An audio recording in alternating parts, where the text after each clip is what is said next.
நவக்கிரக வழிபாடு அப்படிங்கிறதுக்கு ரொம்ப முக்கியத்துவம் கொடுத்து நம்ம நிறைய விஷயங்கள் நம்ம சொல்லியிருக்கோம். இதில் நவக்கிரகங்கள் நம்ம ஜாதகத்தில் பலம் இருந்தால் தான் எல்லா விஷயங்களும் நடக்கும். அதனால் தினந்தோறும் நவக்கிரகத்துக்கு தீபம் ஏற்றுறது ரொம்பவுமே நல்லது. நான் கோயிலுக்கு போக முடியாதுன்னா வீட்டிலேயே தீபம் ஏற்றுறது நல்ல பலன்களை கொடுக்கக்கூடியதாக இருக்கும்.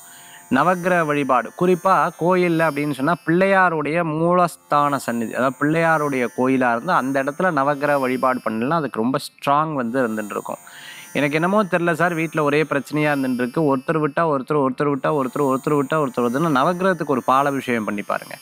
ரொம்ப அற்புதமான பலன்களை கொடுக்கும். துலாபாரம் வச்சு பாருங்கள், அது இன்னொரு பெரிய பலன்களை கொடுக்கக்கூடியதாக இருக்கும். வீட்டில் அதே மாதிரி பார்த்தீங்கன்னா ஒரு ஹோமம், ஒரு கணபதி ஹோமம் பண்ணி பாருங்கள், ஒரு கணபதி ஒரு மந்திரங்கள் ஜபிச்சு பாருங்கள், நல்ல பலன்கள் கூடி வரக்கூடியதாக இருக்கும். அப்படி நவக்கிரக வழிபாடும் கணபதி வழிபாட்டுக்கும் அவ்வளோ ஒரு சிறப்புகள் உண்டு. குறிப்பாக நவக்கிரக வழிபாடு பிள்ளையார் கோயிலில் இருக்கக்கூடிய நவக்கிரக வழிபாடு பண்ணிங்கன்னா, அபிஷேகம் பண்ணிங்கன்னா அதுக்கு இன்னும் பெரிய பலன்கள் கூடி வரக்கூடியதாக இருக்கும்.